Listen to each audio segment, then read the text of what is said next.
What's up, guys? I am back with another Sunday video. For Sunday, there's one topic that comes up, right? I'll let you know about me a little bit. I don't watch any sports. Don't talk sports to me. I have no idea. I'm like, I don't even know what I'm like. I'm like a chick who doesn't watch sports. As an adult, to sit and watch sports all day, I just can't do it. I got better stuff to do. So on the topic of better things to do, I don't do church either. And I know it's kind of crazy if you really look at my background. I was born overseas into the Protestant religion, baptized as a Protestant. It is freezing today, just so you know. It's 20, they're saying 27. So yeah, today's topic is religion. And joining the military, it's a big Christian thing, like, especially back in the day. Now, some of our guns had inscriptions on them, right? Isn't that what you call them? From the Bible. And you get talked into, you know, trying out church on Sundays, and it was big for a long time. And I didn't really do it. You know, there's some things that maybe I place in my life that kind of weigh in on the religious side, but I'm just not the religious type. Like, I know a lot of people say there's no type, you just join and do it. But I just don't see myself worshiping anything. I don't. It's just, to me, I have no issues with it, right? I have nothing against it. For example, my daughter came to us one day and said, you know, I'd like to be baptized. She's 11 years old. We didn't do it just because we didn't do it. I mean, it came down to money and people wanting parties afterwards, and it's like, yeah, whatever, we're not doing it. Now she's older, she can make her own decision, and she wanted to give church a shot. So my wife has been taking her. She's more the religious type than I am.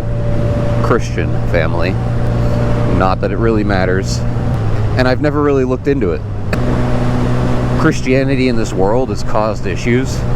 You know, people think that it stems from the white European nationals, and Christianity was found in Africa first, right? Like, it's just, people don't do their research and they come to these conclusions where it's like, oh, it's white racist people are Christians, and I don't think that.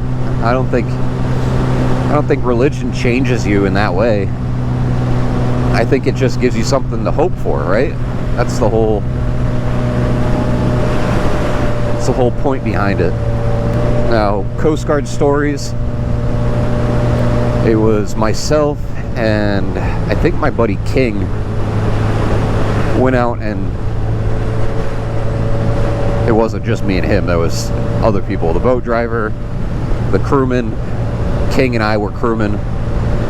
And we went out and I think this dude's boat was sinking. He's a couple miles offshore, and we got out there, made sure that he was good to go, got his boat in tow, and brought it back to the base so that we could keep it from sinking. Or it might have just been loss of power or something, and somebody was getting sick.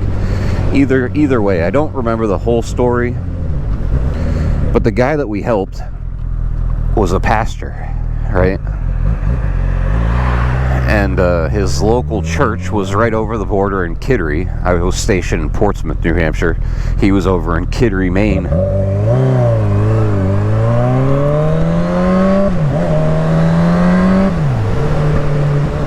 And if there was one person that would ever make anything stick, it would have been this guy, right? Where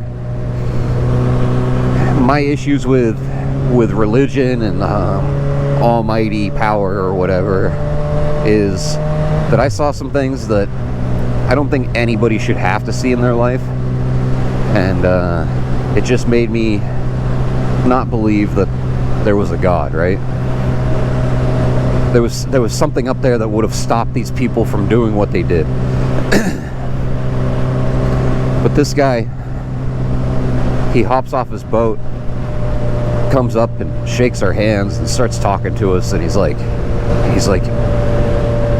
I'm a pastor just over the water from you guys, and I'd like to see you guys there. And I'm like, I don't do church.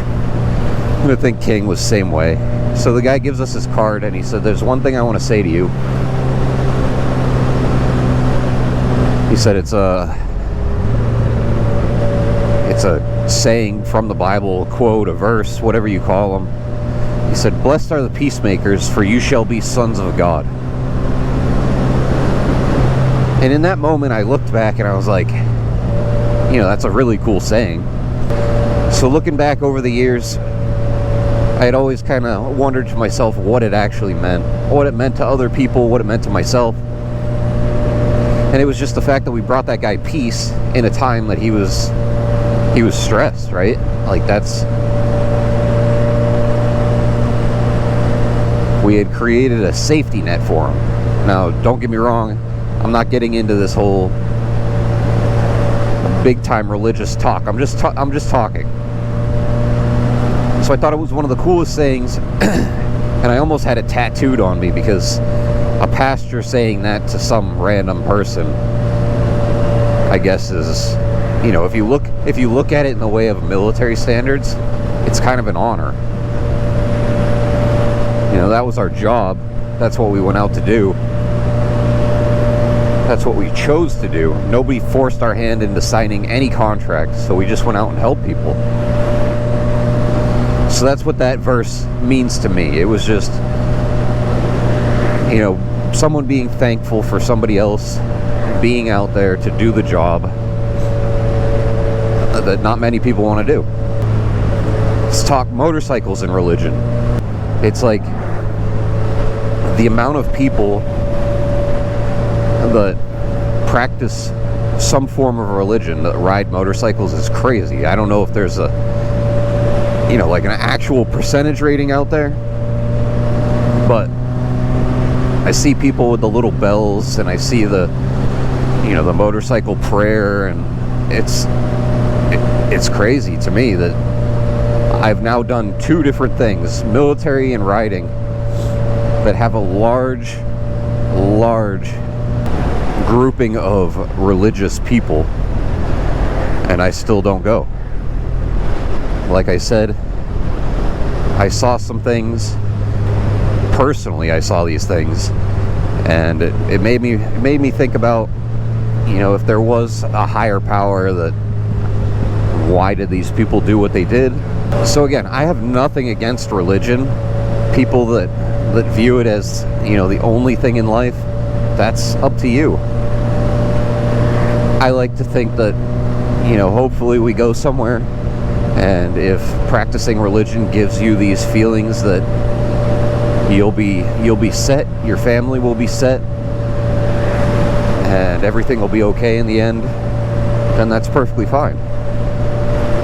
I just look at it like I don't have to practice religion to know that everything in the end will be alright. Like, we're all going to be alright. There's no proof of where you go, what you do at the end, when your time comes. And I hope that you don't take this as like I'm preaching about whatever, because I'm not. My attitude, I guess, I swear a lot. I keep it to a minimum in front of my kids, but it still slips. I think it's partial seagoing service, military service, and then partial just how I am. I'm carefree. I don't really care what people think. You let it bother you for too long, and you start to lose it. And I can tone it down. I can be very professional on phone calls and meetings, things like that for my job, but my normal self, when I start talking to people in a civilian setting where I know, who's going to get me in trouble, that I don't keep the words in. And that's just not good for church. I've been. I don't do it. I don't think it should be forced upon anybody. I think it should just be a you do you and I'll do me type of deal. And that's the end of it. I know this video won't hit with most people, and that's fine. But it's just to get people thinking. So if there's anybody that watches this all the way to this point, why? Why do you do it? I have no issues with it, but I just want to know reasoning behind it. Like, what got you into it? What started? What kept you there? Things like that. And maybe one day I'll give it a shot again, but again, I'm a Republican. I'm not hardcore.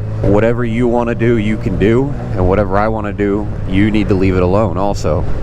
I don't think people should be pushed certain ways based on their decisions, and I think that we should all just get along at this point. And yeah, that's the end of today's video. If you like this video, hit the comment section. Again, tell me why. If you go to church, tell me why. If you don't, I just like to see what people's thoughts are. And I will see you in the next one. The baby Jesus. It's the baby Jesus. To the baby Jesus. To the birthplace of the baby Jesus.